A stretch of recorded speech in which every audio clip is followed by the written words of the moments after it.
Hello everyone, welcome.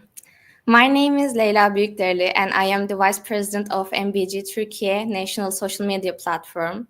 And it is my great pleasure to welcome you all to the very first session of our new webinar series called From Local to Global. As the MBG Turkey team, our mission is to connect students and young researchers in all fields of life sciences with leading scientists from around the world. Through this series on Tuesdays, we will be hosting esteemed academics from different countries each time. And today, as our webinar's name puts it out, from local, we'll start with a scientist who's been to abroad at Yale University and now keeps his studies also in Acıbadem University in Istanbul, Turkey. We are thrilled to begin our very first episode with Professor Kaya Bilgüvar, and I would like to welcome our guest speaker. Hello, Professor. Thank you very much, Leyla, for the invitation, also for the kind introduction. Let me switch to my screen. I think you had my slides on the screen, right? Yes, now we are seeing. Yes, thank you. Wonderful. Thank you. All right. So over the next 45 or so minutes that we have tonight together, I'll try to walk you through my somewhat over 20-year journey into the nervous system genetics. And I'll be providing some vignettes. Voiceover artık açık. Vazgeç, düğme. Sorry, my phone just got crazy here. Yeah, some vignettes from the research that I've been doing both at Yale and Acıbadem universities over some 20 years, as I mentioned, as I started the medical school in 1994 now, 30 years ago. I was interested in becoming a geneticist, and my role model advised me to start with learning the human body and the diseases and then moving on to genetics, and that's what I did. And literally for 20 years or so, I've been using genetics to understand the diseases that affect the nervous system development mostly, but also the vasculature as well as the oncologic disorders of the nervous system. So before I start, I need to acknowledge that I hold a patent that I'm not very fond of actually right now for developing diagnostic tests for mutations in the WDR62. That's one of the genes that I'll be mentioning briefly in a minute that we have discovered some 15 years ago that are related to developmental cortical malformations. And also, I'd like to thank to all those involved in these studies. As you can imagine, what I'll be telling in the next 45 minutes is not solely my work. I'm very lucky to have been a part of fantastic teams across the world. And there are many scientists and colleagues that share the honor with me in those research, to be honest. And I think I couldn't fit all the names here, and they get all the credit all the time. So I think I need to focus more on my students, shown on the left top, starting with Sa, who's a great MD PhD student graduate right now, studying neurology, along with Merve, Ayça, Aybike, Mehmet, and Alper, that I work together currently on most of the studies that I'll be presenting tonight. And more importantly, obviously, the patients and their families who relentlessly and without any, obviously, direct benefit from our studies, walk these long journeys that I'll mention. I think you'll agree with me that some of our journeys are quite long, actually, in order to identify what's going wrong. The real kudos goes to them, actually, as they move with debilitating disorders throughout life. And I also need to acknowledge the financial support, including the National Institutes of Health, Yale and Acıbadem universities, as well as the Istanbul Development Agency that support our studies. Basically, this slide actually summarizes what I'll be talking tonight. My major interest lies in the cerebral cortex of the humans, and the malformations of which are mainly categorized into the functional as well as structural disorders, and this is somewhat arbitrary actually differentiations. Structural malformations tend to be those that we can detect with the current imaging technologies such as magnetic resonance imaging, whereas the functional disorders are more so behavioral disorders of the nervous system such as autism and schizophrenia, which actually indeed are where some ultrastructural fine malformations, but our current resolution with current imaging technologies don't allow us, hence the differentiation between them. And we like to identify the rare variants with high effect size that lead to familial aggregation of those disorders. And using multiomic technologies, try to understand these rare variants as well as how they interact with epistatically interact with the common variants, and to try to develop a framework of analysis for their interactions to lead to disease phenotypes. And lastly, we use induced pluripotent stem cells, meaning that we reprogram the somatic cells of the humans. Previously, we were using fibroblasts, but because it's invasive, we're currently using the hair keratinocytes, and then we reprogram to become induced pluripotent stem cells. And then under the appropriate differentiation conditions, we lead them into 2- and 3-dimensional structures to model the biology that's perturbed due to those genetic variants that we identify in our human genetic studies. We've known about DNA for some 70 years, as you can imagine. We've been sequencing the nucleic acids for about 50 years. And starting with the Sanger-like sequencing applications, initially moving on to next generation sequencing technologies in 2010, and more lately, the 3rd generation single molecule sequencing technologies. And essentially, this is one of the 2 major technologies, along with the iPSCs, that really defined my character that I've been using throughout this journey, that led to many findings. It's like a big revolution that happened, thankfully, during my career, actually, such that if I think I can give this vignette, that's going to be quite impressive, that when the first lab started DNA sequencing 50 years ago, took one lab a week to sequence one base, whereas with the current high throughput sequencing machines, we can sequence close to 100 human genomes over a night in those machines. And it's not only the speed and the throughput, but also the cost that has drastically changed. In 2000, it took a UK Prime Minister and US President to come hand in hand to the televisions and declare that we managed to sequence the first human genome, which wasn't even complete. It was about 85% complete. But it took almost a decade, hundreds of labs, thousands of researchers around the globe to work to be able to do that for roughly $6 to $8 billion. Today, depending on which lab you work with, it's a few $100s to sequence a human genome. So essentially, this drastic change in the speed, as well as the reduction in the cost, led us to identify not only the initial rare Mendelian variants with high effect size and low allele frequency in the general population due to preferring selection, along with the common variants with low effect size and high allele frequencies in the population, typically identified in GWAS, but also all sorts of other variants with different categories in terms of the effect size and allelic frequency spectrum that we can now relate to the human disease and any trait of interest, actually, for that matter, by being able to sequence very large sets of cores of patients as well as control samples that we can compare.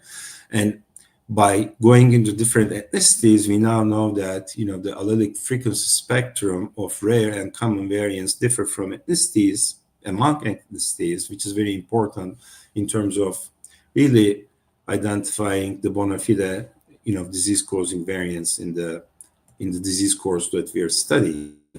And the other system, as I mentioned briefly in the beginning, is the organoids, which obviously very rightfully brought a Nobel Prize to its inventor, Yamanaka, relatively in a very short time compared to the other Nobel Prizes, which are typically given at the end of their career, whereas it took 8 to 10 years for Yamanaka to receive that prize, rightfully so, because it was really a big change in the biological dogma that we know that multicellular organisms start with one fertilized egg and then go through differentiation stages and populate the different systems and the organs in the body, whereas if we can introduce 4 transcription factors that are known with his name, Yamanaka factors, and overexpress them in a somatic cell, you can reprogram that particular somatic cell to become an induced pluripotent stem cell. Then you can differentiate in essentially any target system in the body And this technology advanced, obviously, not only by his work, by others in the field, such as shown here, shown here. Now this is a forebrain organoids that are also harboring vasculature within them, shown with red here. Obviously, it's void of circulation, but nevertheless, you can model the vascular niche in a forebrain-like model in these complex systems.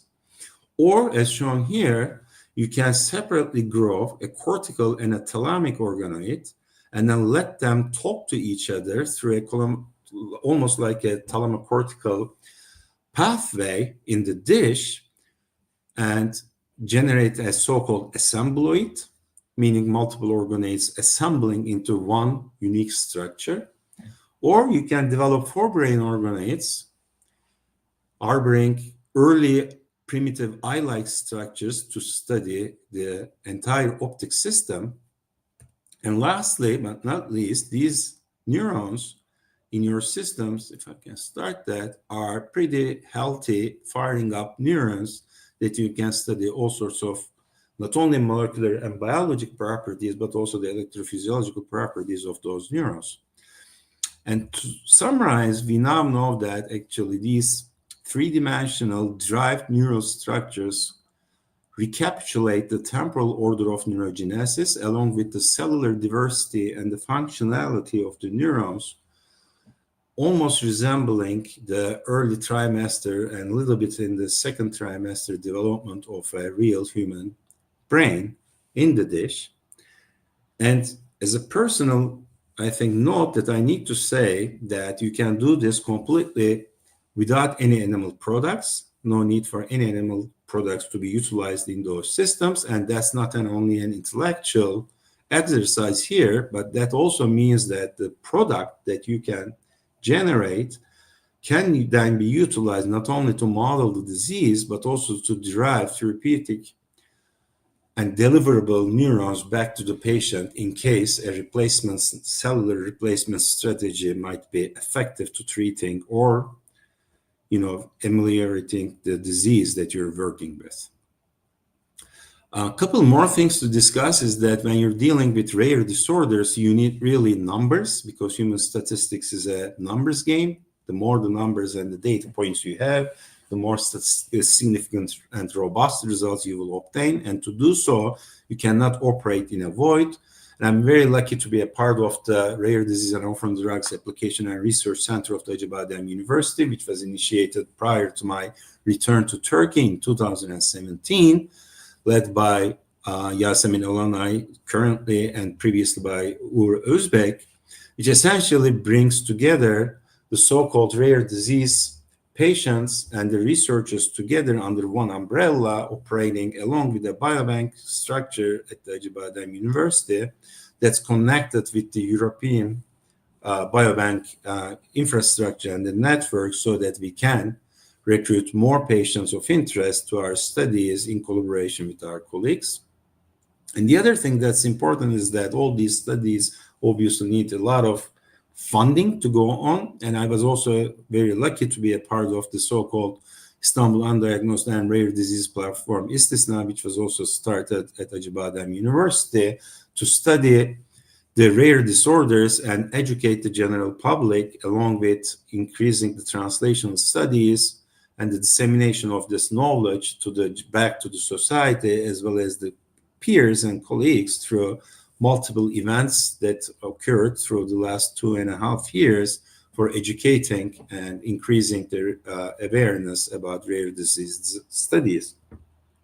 And as you can see here also, this doesn't go along in one university, but you need a lot of partners, contributors, as well as supporters from academia, pharma, and nonprofit organization, as well as the government, to bring under this umbrella and to operate together to be successful and to create meaningful research, impactful research in the field of rare diseases. Again, as I mentioned, my major interest lies in this particular beautiful tissue, the so-called cerebral cortex, the gray matter covering our brains.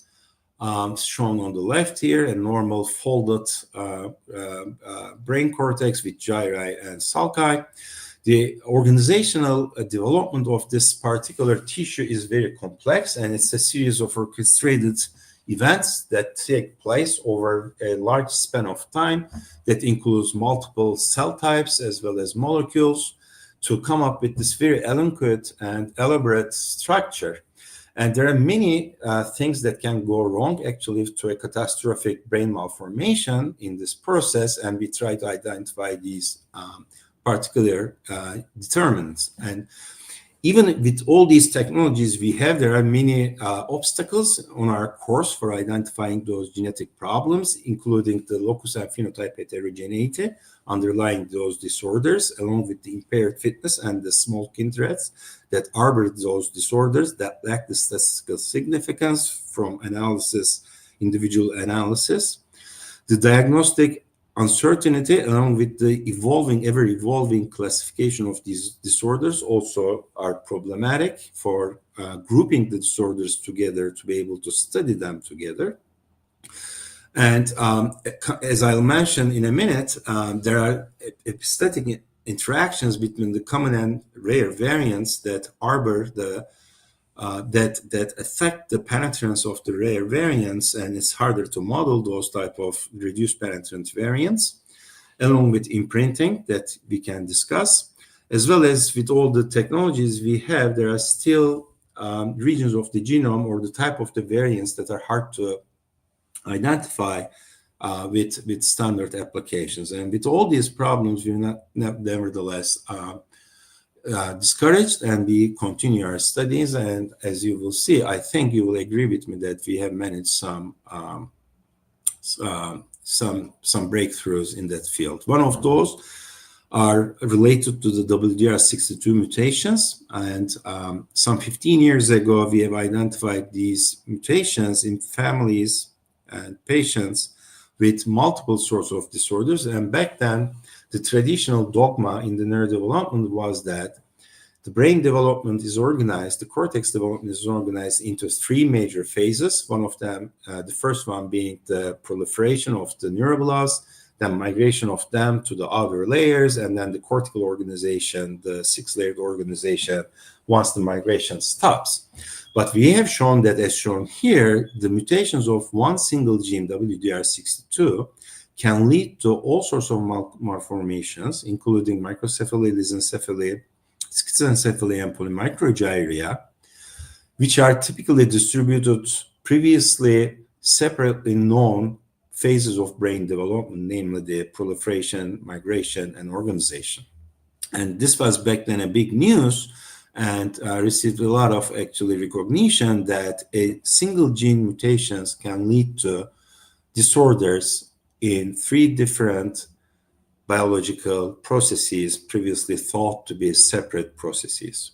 We then moved on with the collaboration with Angeliki to model this disease in mice, shown here, as well as with collaboration with Ketumishra Gurur in fruit flies, such that when the orthologs of WDR62 are silenced in the developing brain, their brains, both in mice and flies, are also tend to be microcephalic. But as you can see, the mice brain are lissencephalic to begin with. They don't have gyri, so that it's not the best organism to recapitulate this very intricate organization of the human cerebral cortex. Let alone in the fruit flies, we don't even have a cortex that is resembling the human cortex whatsoever. So these started to make us, be on the outlook for different systems than model organisms for our biological studies. Nevertheless, we continue to work on these disorders and model them in many model organisms, and shown here are the so-called KATNB1 mutations, which encode essentially the catalytic subunit of the microtubule severing enzyme. And the patients, as shown here, with mutations in this particular gene, led to another microlissencephaly spectrum, meaning a small and smooth brain compared to the normals. And when we modeled this in zebrafish with increased concentrations of morpholino silencing the zebrafish ortholog, we have shown that the brain structures tended to be microcephalic. Same true for the fruit flies. And when we dove deeper into the biology, what we have seen was that compared to the normals shown on the left, the normal cytokinesis, the cell division was hampered in the mutants due to this either multipolar structure or the barrel-shaped like kinetochores, which essentially rendered the cell division ineffective, leading to the depletion of the neuroblast pool, which essentially led to the microcephaly phenotype that we were observing in those animals and humans. And this was actually due to the loss of the neuroblasts, but not the glial cells shown here. And this is just a 3D rendering of Z-stack rendering of the same images that I showed above. Also surprising was to find that the dendritic arborization in the peripheral nerve in the fruit flies was also simplified when the ortholog of KATNB1 was silenced in the fruit flies. We also utilized simpler forms actually to model the disease. That's an early onset neurodegenerative syndrome where there's consanguinity and 3 affected individuals who are born normal. And by the age of 7 and 8, they start becoming ataxic. And by the age of 30, as shown in the video here, they are completely unable to walk unsupported. And due to the cerebral ataxia and degeneration, they also have nystagmus, as shown here, because of the optic system involvement. And they actually eventually turn blind, losing the sight completely, and which is also understandable because when we look at their images, they don't only have cerebral and cerebellar atrophy, but their optic system, including the optic nerves and the optic chiasm, are also atrophic compared to the normals.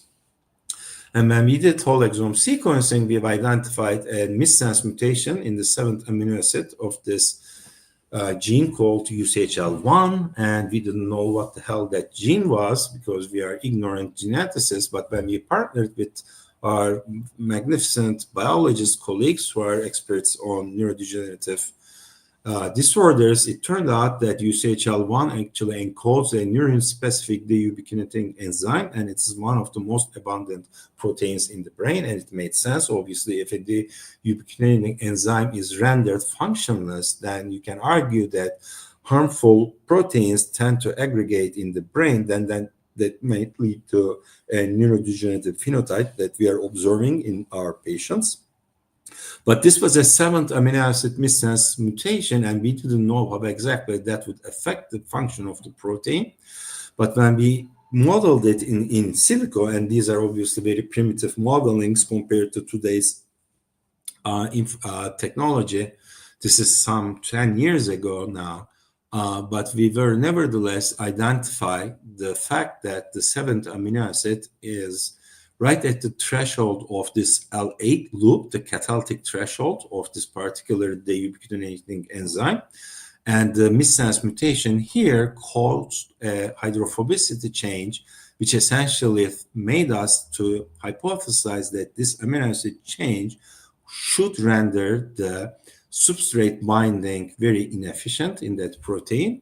Then in collaboration with Art Horvich's lab, we have cloned and purified the protein in E. coli and then compared the wild type enzyme with the mutant, the patient mutant, as well as a knockdown version of it. And what we have shown that the binding kinetics were completely rendered ineffective due to the mutation, along with the catalytic activity decreasing drastically compared to the wild types. And in combination, this catalytic activity decrease and binding deficiency led to 100% less efficient enzyme compared to the wild types. This was also a change in the field because UCHL1 was previously associated with a Parkinson's phenotype in a heterozygous condition, but we have shown that actually the heterozygous carriers of our mutation, which was way more damaging than the previously reported mutation, actually were completely normal, the parents, whereas the homozygotes were afflicted with this newly defined early onset neurodegenerative phenotype. And later on, these studies started to emerge in the field where people started to use initially two-dimensional and then three-dimensional derived neural systems to model the human brain disorders. And this coincided with my actually transformation to become a full vegetarian as well. So I was more interested in using these systems than using model organisms. And we start trying those in the lab and came up with some good initial results, which encouraged us to move on to the later studies that I'll show. But essentially, here are some vignettes from what we have done with the 2D systems. After we have identified strong kinase mutations in a microcephaly phenotype in our patients, we took fibroblasts from the patients and compared them with control in terms of the cytokinesis, because microcephaly is primarily a cell division phenotype. And we argued that the cell division in the neuroblasts of patients should be disturbed compared to the normals. And shown here is exactly what we have hypothesized. The upper layer is a cytokinetic procedure in a wild-type derived neuron, where, although it's very small, after I think 24 or so time points, a full symmetrical cell division occurs. Whereas in the patients, two things contribute to the neuroblast pool depletion. Either the cytokinesis is not completed and a bleb-like structure occurs and the cell division is problematic, or even if the division occurs, it is very much prolonged compared to the wild types. And in combination, they deplete the neural progenitors. And this is actually due to, again, this multipolar spindle formation compared to the normals, so that the cells lose their dividing plane and they don't know which way to go, and the full stoichionesis cannot occur. A similar phenotype was observed actually in patients with pachygyria, another lissencephaly spectrum, smooth brain spectrum, where the mutations in CTNA2 were responsible from the phenotype, which is essentially primarily a migration phenotype. And when we compared the patient-derived neuroblasts along with the knockout versions with the controls, we have shown that the cell migration properties were completely lost in the patients, similar to the knockout phenotype as compared to the controls. And this was generally coinciding with this very crude, shortened and thickened neurite outgrowth compared again to this fine neurite outgrowth that was seen in the controls, which also was seen in patients with diencephalic mesencephalic junction dysplasia, where the microcephaly phenotype is also coupled with this brainstem phenotype, a butterfly sign, if you see here, typically seen in these patients' imaging due to the mutations in protocaderin 12 gene, where the neurite outgrowth was also hampered with thickened, shortened neurites compared to the controls.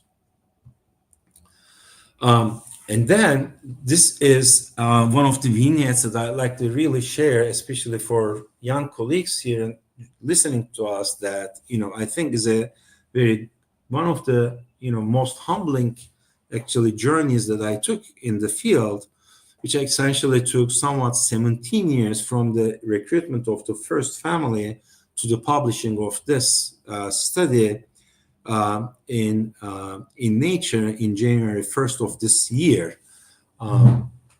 This is a family with consanguineous union with 3 affected individuals afflicted with pachygyria, again, smooth and thickened cortex, intellectual disability, seizures, and arachnoid cyst, coming from Diyarbakir,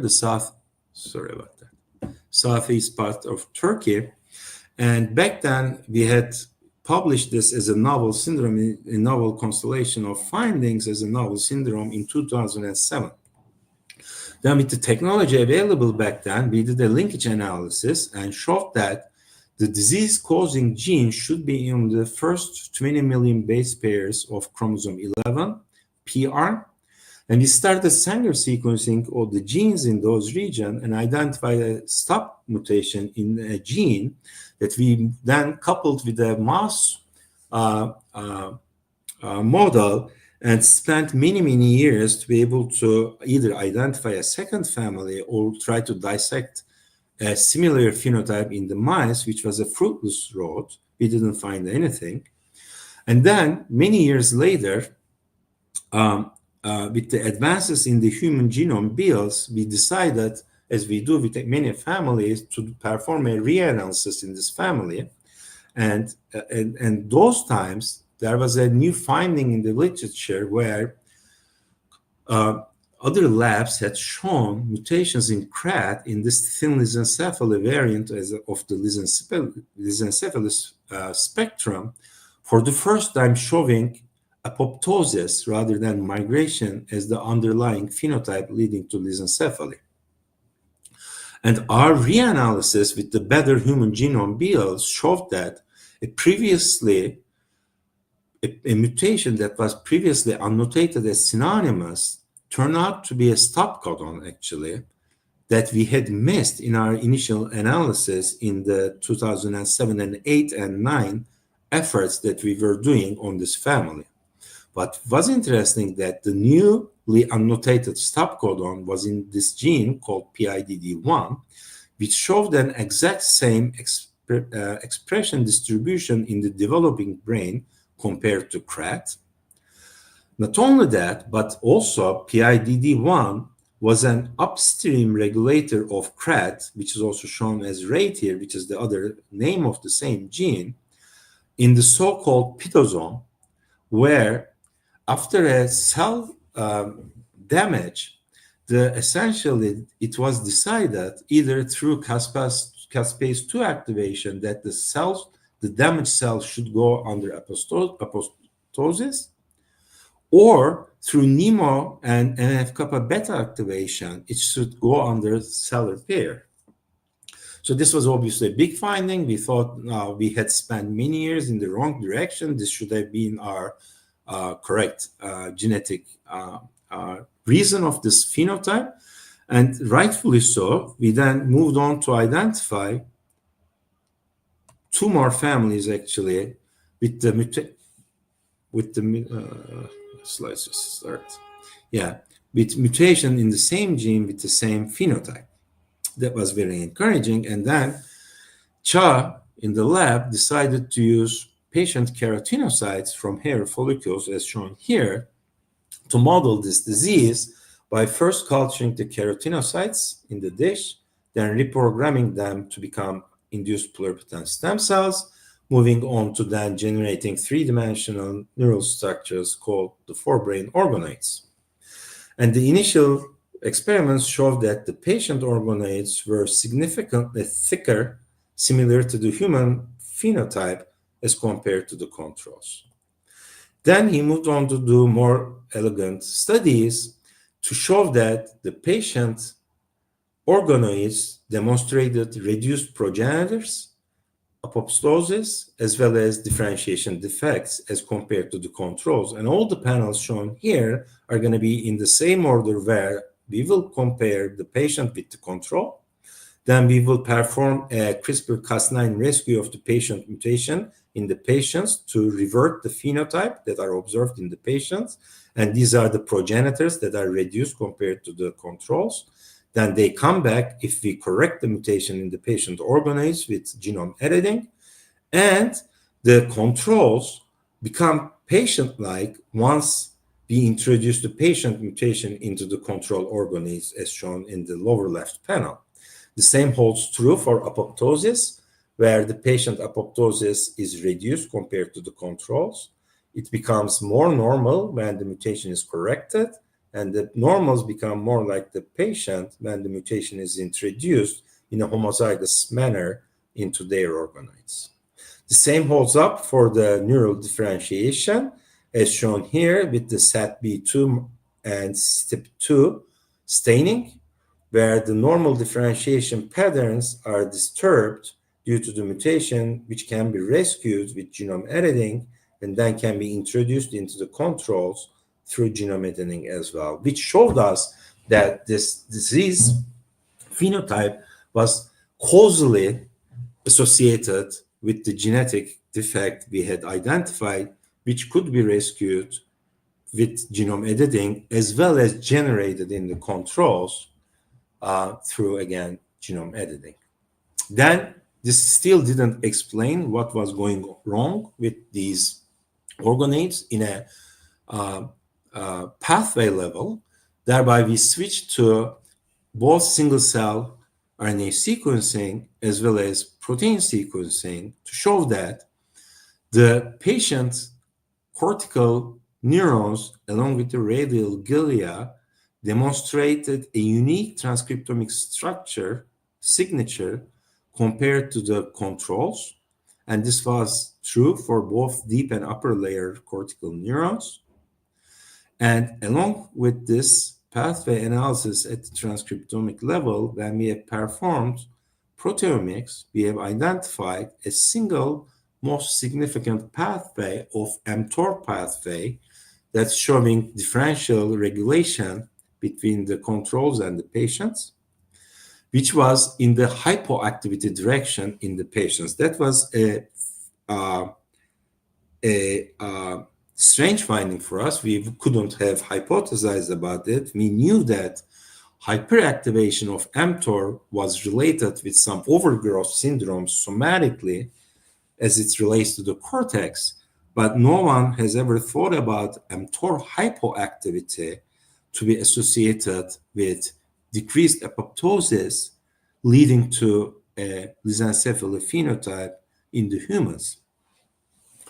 That was surprising to us, and these findings were recapitulated in Miller-Dicker lissencephaly spectrum organoids as well, which is a more common lissencephaly syndrome. And more interestingly, Cha went on to identify a mTOR activator that was under phase 2 clinical trials for drug-resistant depression in the United States, and he obtained the molecule and started treating both BIDD1 and as well as the MDLS cortical organoids, both at the early time points as well as late time points, to show that the pharmaceutical intervention in the mTOR hypoactivity to correct it to a normal mTOR activity was also rescuing the cellular and the molecular defects that we were observing in the patient organoids. Thereby now we are excited to try to move this into a compassionate use clinical environment to see if we can alleviate some of the drug resistant symptoms of our patients, to see if they will get any value out of it. And after 17 years and a very long and painful review process, we were able to publish these findings in Nature at the beginning of the first day of this year that we are in right now.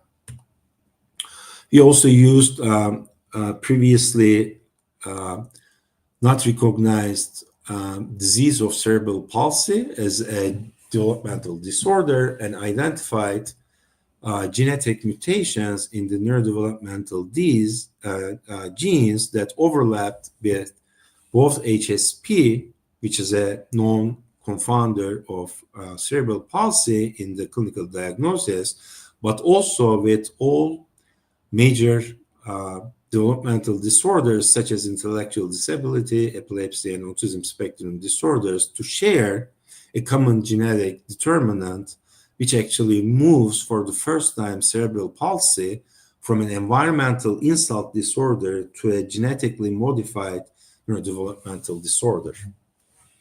As I mentioned in the beginning, we're very interested in the epistatic interaction of rare and common variants in terms of disease causality, and we developed a framework for the analysis of these disorders.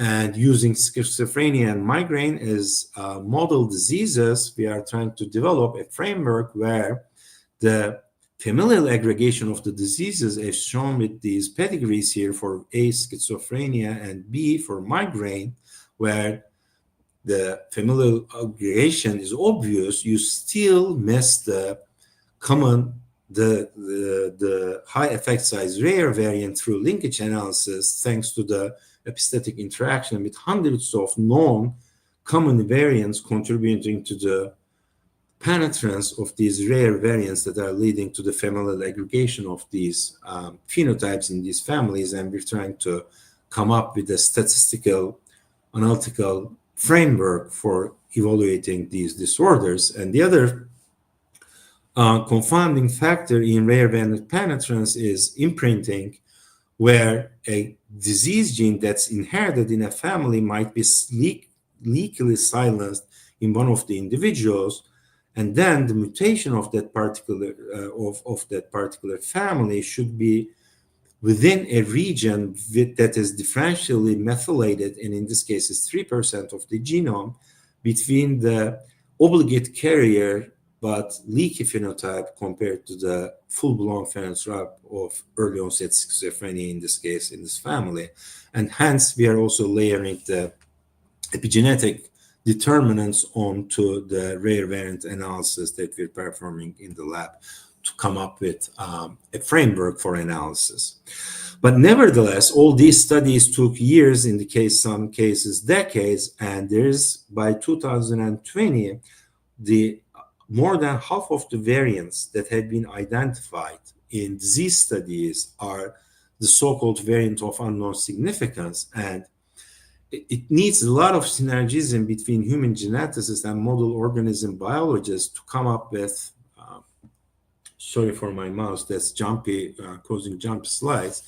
But there needs to be a lot of interaction between those different research groups, along with extended data analysis, reanalysis of the data that we have, multi-omic approaches, and utilization of novel technologies and deep phenotyping to be able to solve the causal relationship of those very many variants that are being accumulated in the literature with the disease phenotypes. And to that manner, I'd like to show an example of the Shangri-La lab, where they essentially, using a CRISPR-based saturation mutagenesis, modeled thousands of bases in BRCA1, BRCA1 and 2 for disease association, and by essentially saturating the cells with all the possible mutations and then having a clear cutoff as a readout. And in the case of enzymatic activity, that's easier to obtain actually, where the test mutations can either be throughout a functional score distribution, clustering with non-benigns or non-pathogenic variants, and then you can then do very well educated guesses in terms of the disease causality of that particular variant, the novel variant that you identify in your patients. I'm gonna, in the last couple of minutes, talk a little bit about also the tumor studies, brain tumor studies that we've been performing in our group, initially with meningiomas. Meningiomas are the less aggressive but most common primary brain tumors, where we have shown that through exome sequencing, the genetic architecture are mutually exclusive, which correlates with anatomical locations of those meningiomas, that also parallel with distinct transcription patterns for those genes that lead to the hypothesis that these anatomically, genetically, and transcriptionally distinct subtypes of meningiomas should then be involved in different biological pathways, along with different epigenetic signatures that should be distributing these disorders, which holds up true.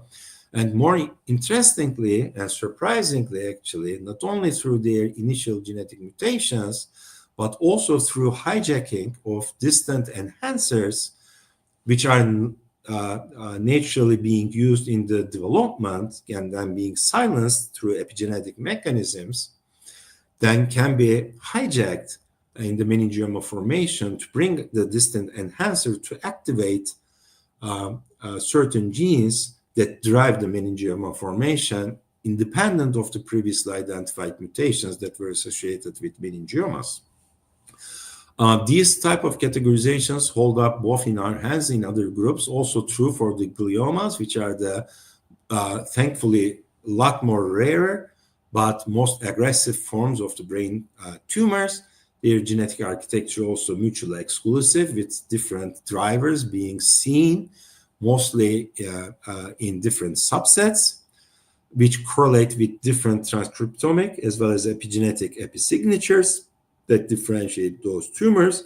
And the interesting part that in such tumors, the typical life expectancy of a grade 4, 3 to 4 actually glial tumor is 18 to 24 months once it's being identified in a patient.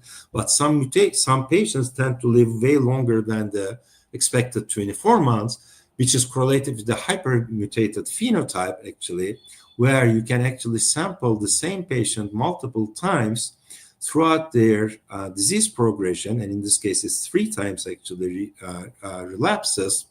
And you see that the tumor from the first relapse to second relapse keeps changing its genomic architecture, which then can be correlated with different therapies, obviously, as shown here at the bottom, to tailor the treatment for different needs of the evolving tumor in patients.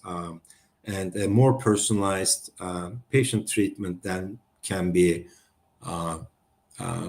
made and put into effect, although the eventual loss is unfortunately yet still inevitable in the case of these high-grade gliomas, with our patient living a little over 5 years in this process.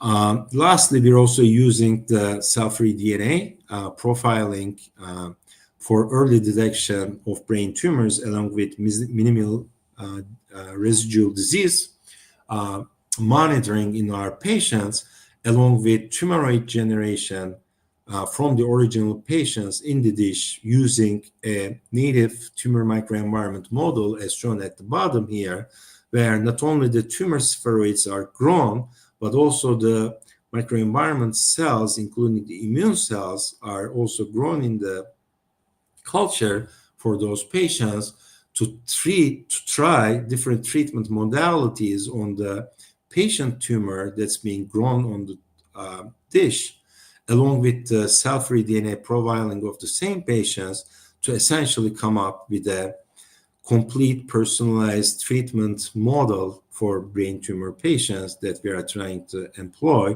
both at Yale and Acıbadem University with collaboration with the very talented neurosurgeon colleagues of ours in the clinic.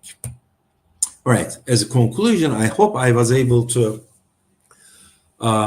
make you agree with me that patient-derived 2D and 3D neural systems are robust for genetic modeling without the need of utilization of animal model organisms.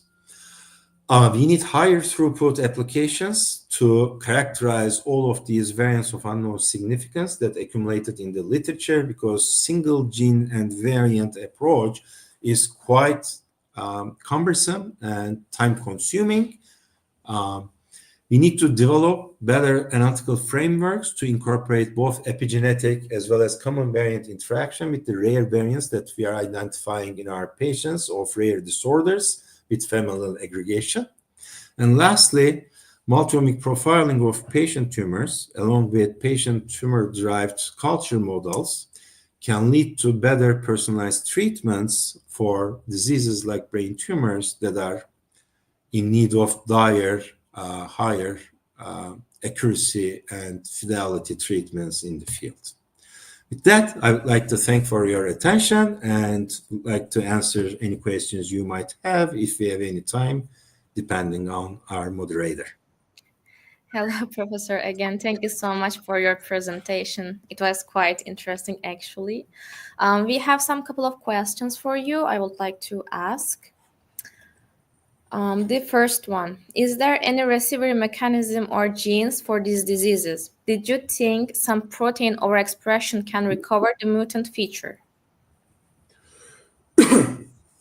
Recovery mechanism, I guess. Yes, I think so, right? I think I showed an example of it where we essentially identified a hypoactive mTOR pathway in PIDD1 mutant, excuse me, families. And in that case, actually, the not necessarily giving a particular protein of mTOR pathway, but rather using a it's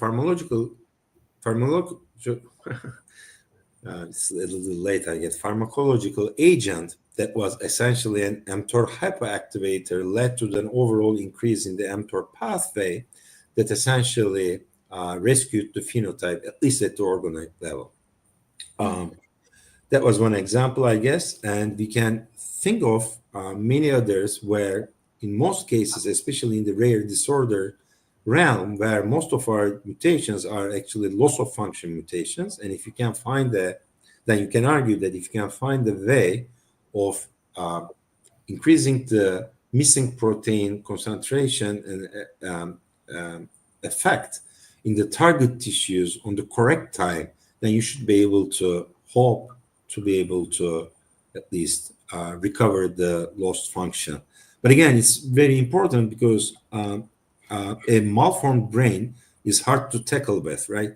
So most of our patients are already later into their first or second or third even decade when we recognize them, and who are living with already a malformed brain. You cannot, I think it would be very naive to think that you can replace that lost function at age 20 and then you can come up with a completely normal nervous system.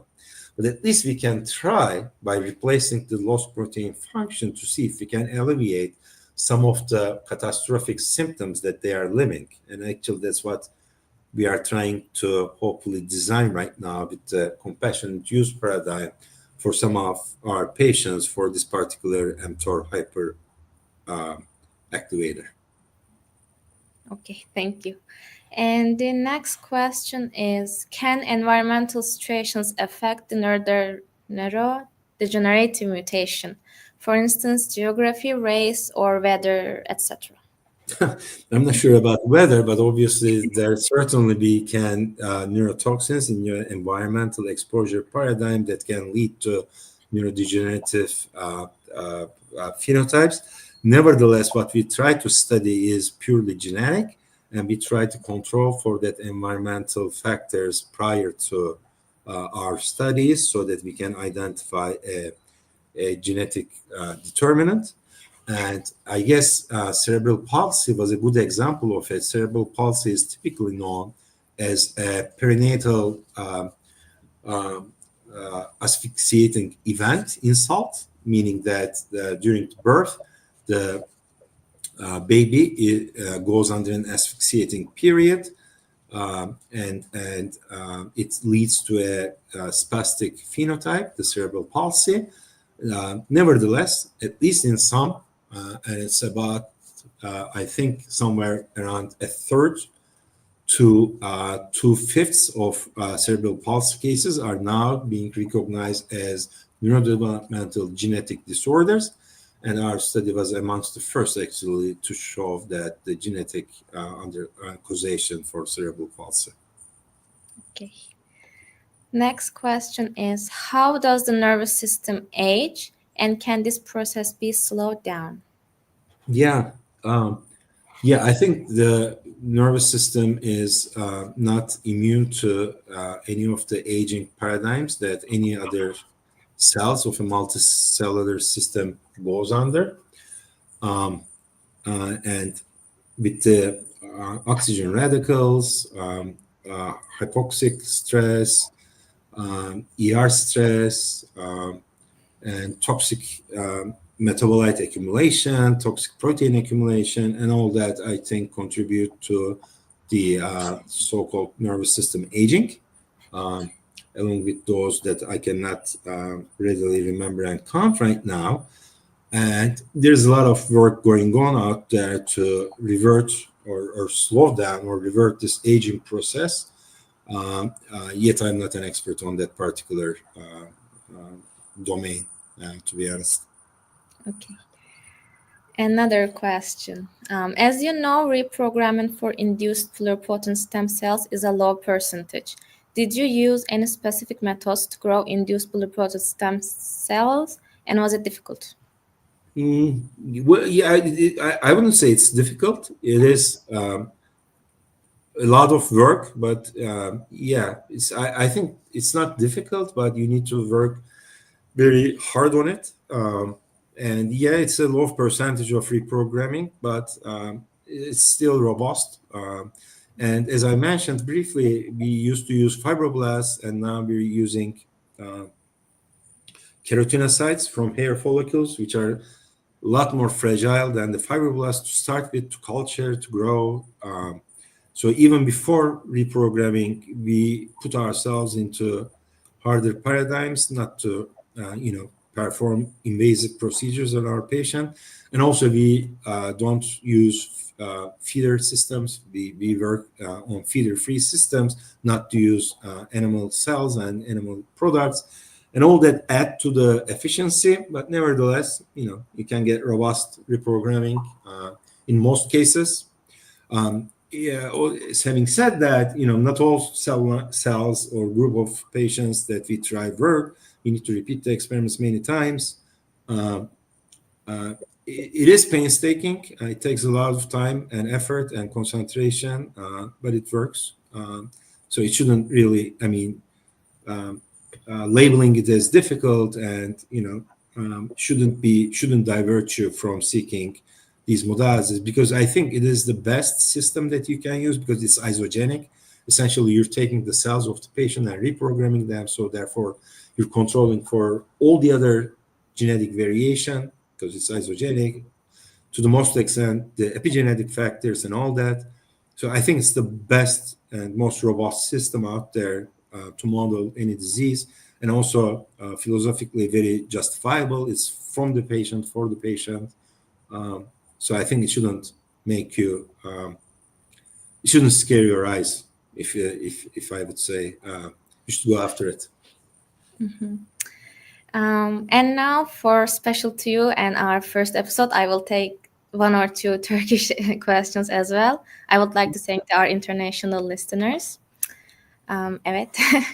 Beynin belirli bir bölgesi zarar görürse diğer bölgeler bu işlevi üstlenebilir mi? Evet, üstlenebilir.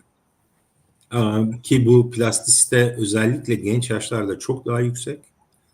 Ama daha ilerleyen yaşlarda da çok ciddi, bizim tahmin ettiğimizden çok daha iyi bir beyin plastisitesi olduğunu gösteren bazı talihsiz dokümente edilmiş olaylar var. Bunların bir kısmı iatrojenik, yani ameliyatlar sırasında olmuş. Mesela işte bir tümör nedeniyle beynin çok ciddi bir bölgesi çıkartılıyor mesela. Yani hatta hemisferektomiler yapılıyor mesela çocuklarda. Yani beynin yarısı çıkartılıyor. Bakıyorsunuz geri kalan kısmı, yani mesela işte sağ hemisferektomi yapılmış. Sol tarafın tamamen hareketsiz kalması lazım ama sol beyin o tarafı da üstlenerek oranın görevini yapabilir hale geliyor. Evet, beyinde çok ciddi bir plastisite var. Başka bölgelerin görevini üstlenme var. Ama bu yaşa bağlı olarak tabii değişiyor. Yani genç beyinler çok daha iyi adapte oluyorlar bu tür insanlara. Benzer bir sürü başka örnek de var. İşte bir kaza olmuş, hastanın beyninin bir kısmı zarar görmüş. Initially böyle çok değişik mesela bir character trait ortaya çıkabiliyor ya da bir ciddi bir mesela işlev kaybı olabiliyor falan, ama sonra onun geri döndüğünü görüyoruz kısmi de olsa. Yani evet, dolayısıyla başka bölgelerin görevini üstlenmek gibi bir paradigma var beyinde. Çok ilginç. Bir sonraki sorumuz, şiddetli stres altında mTOR yolunun bozulması beynin hangi bölgelerinde nasıl fonksiyonel değişikliklere yol açar ve hangi genler bu sürece yanıt olarak aşırı ekspresi olur? Bu stres mi? Hayat stresi gibi bir stres mi? Sanırım. Cellular stres mi? Bilemedim. Eğer ilki ise çok emin değilim. Yani hayatta stresin mTOR yolunu bozup bozmadığına dair benim elimde bilgi yok en azından. Cahilliğimi mazur görün. Ama mTOR yolu bozulduğu zaman yani işte mTOR yolunda yani mTOR çok kritik bir pathway ve yani Arkadaşımız açlık diye belirtmiş. açlık diye belirtiyor. Yani Hı hı. cellular stresten Hı bahsediyor. hı. Evet, onu da çok iyi aslında yani oraya da öyle bağlayacaktım ama yani çok doğrudan böyle açlıkla ilgili stresin yol açabileceği yani çok yani bu prolonged açlıksa mesela yani böyle bir femin mesela bu hani bir kıtlık dönemindeki bir insanları kastediyorsak mesela bu İkinci Dünya Savaşı'ndan sonra oluyor.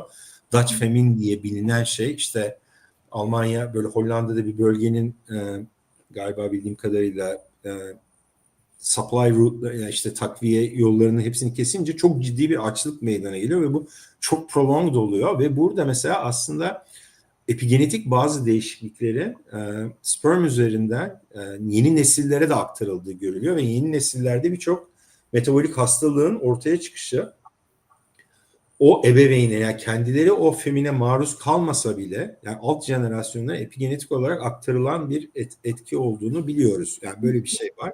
Ama mTOR özelinde maalesef bilgim yok. Böyle bir... Arkadaşımız şöyle yöneltmiş. mTOR yolu bozulduğunda ATF4 gibi bazı genlerin overexpress olduğunu ve bazen tümörjenesiz yolak olduğunu okumuştum bir makale. Evet, tabii mTOR hiperaktivitesi yani cell proliferation ve overgrowth ile ilgilidir. Bu hem somatik dünyada tümörlerde çok iyi bilinen bir yolaktır zaten mTOR hiperaktivasyonu. Artı yine 2020'lerde başından beri böyle 18-20'lerden beri bu somatik hemimeganensefali denilen yani beynin bir kısmında bir overgrowth sendromu olan hastalıklarda da veya tübersklerozda da mesela bu mTOR yolağında hiperaktivite gösterilmiştir. Yani herhalde sizin söylediğinizde bununla ilişkili bir şey.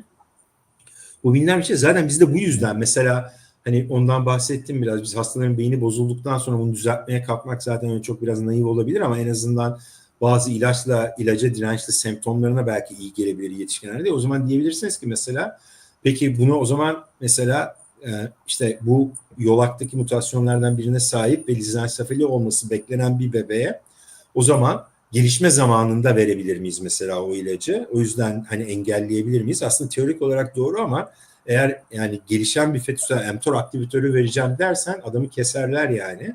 Hani çünkü çok ciddi bir biçimde kanser yani çok işler kontrolden çıkabilir orada.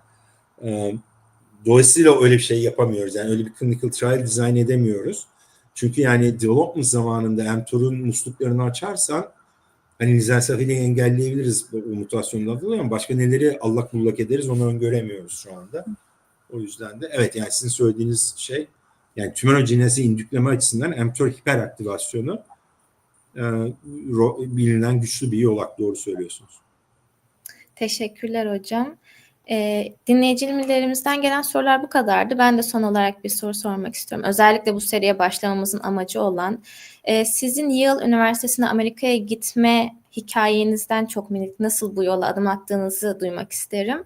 Ve özellikle Türkiye'deki öğrencilere kariyer yolculuklarında yurt dışı deneyimi tavsiye eder misiniz? Tabii. Ya evet o kesin. Yani hani şöyle yani yurt dışı böyle yani böyle çok mistik, ütopik falan bir şey olduğu için değil ama bence hepimizin mümkün olduğunca değişik insanla, değişik kültürle, değişik sistemle karşılaşmasında fayda olduğunu düşünüyorum. Fayda olduğunu yani hepimizin dünya insanı olması gerektiğine inanıyorum ben.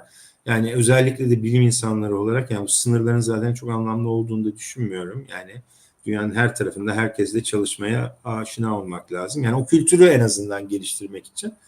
Yani kesin o sorunun cevabı evet. Yani artı yani işte bugün yani biyoteknolojik bilginin çok önemli bir kısmı yanlış bilmiyorsam değişse bile 3/4'ünden fazlası Amerika Birleşik Devletleri'nde üretiliyor. Yani o üretim çarklarını da bir görmekte fayda var.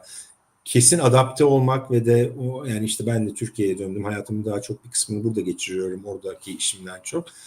Pandemi sağ olsun uzaktan yapıyoruz çoğu şeyi. Yani bir kültürü öne çıkarmak için söylemiyorum bunu. Sadece her kültüre expose olmak ve de değişik çalışma modellerini, ortamlarını görmenin hepimizin ufkunu açar. Yani benim açtı, hepimizin açar diye düşünüyorum. Yani öyle bir niyetle onu söyledim. Benim hikayem şöyle başladı. Ben tıp fakültesinden sonra Türkiye'de doktora yapmaya başladım tıbbi genetik alanında. Doktoramı yaparken birinci Sinir Bilimleri Kongresi Türkiye'deki Pamukkale'deydi yanlış hatırlamıyorsam. Denizli'deydi. Orada Murat abiyle tanıştım. Murat abi davetli konuşmacı olarak gelmişti. Bir konuşma vermişti. Murat abi, Murat Hoca YBN Cerrahisi Bölüm Başkanı. İşte o da genç, işte bu bahsettiğim 23 sene önce falan, 2004 yılı, 21-22 sene önce. İşte o da yeni ilk grantini almıştı. Laboratuvarını böyle kurmaya başlıyordu filan. Orada böyle ayaküstü tavuk pilav filan yerken dışarıda hepimize, yani grantim var, gelmek isteyen gelsin labama görsün filan dedi. Böyle atladım gittim ben de. Sonra bir 3-5 ay geçirdim. Çok sevdik birbirimizi. Ondan sonra hadi gel sen, daha uzun kal dedi lava. Ondan sonra gittim öyle işte. O zaman bu zaman çalışıyoruz. 20 seneyi geçti beraber çalışmamız. Yani böyle gayet tesadüf. O yüzden ben hep şey derim, hani bir şeyi istemek lazım. Onun için çalışmak lazım. Yani ondan zevk alıyorsan yap o işi. Bir de arada da şans, böyle değişik şeyler olacak. Bir yerde bir doğru insanla doğru zamanda karşılaşmak, öyle açıldı. Ondan sonra da güzel zamanlar geçirdik beraber. Ben de o yüzden böyle senin gibi sevdiğim, değer verdiğim yeni meslektaşlarım, eski öğrencilerim diyeyim. Bir yere gel konuş dedikleri zaman belki ben de birkaç kişiye bir ilham noktasında bir şeyler söylemiş olabilirim diye kıramıyorum. O yüzden iyi ettin, iyi ki çağırdın. Beraber olduk bu akşam. Çok teşekkür ediyorum hocam. Öncelikle kendi adıma ve MVG Türkiye ailesi adına ilk bölümümüzde bizle beraber olduğunuz için ben çok bir teşekkürlerimi sunuyorum. Gerçekten bizim için çok değerli ve çok kıymetliydi. Çok teşekkür ediyorum. Rica ederim, seve seve, ne güzel. Çok teşekkür ederim ben de davetiniz için. İyi akşamlar diliyorum. Hoşça kalın hocam. İyi akşamlar, görüşmek üzere. Evet arkadaşlar, From Local to Global webinarımızın ilk yayının sonuna geldik. Önümüzdeki haftalarda salı günleri tekrardan başka ülkelerden birçok hocayla bir araya geleceğiz. Bizi takipte kalın. Salı günü görüşmek üzere. Hoşça kalın.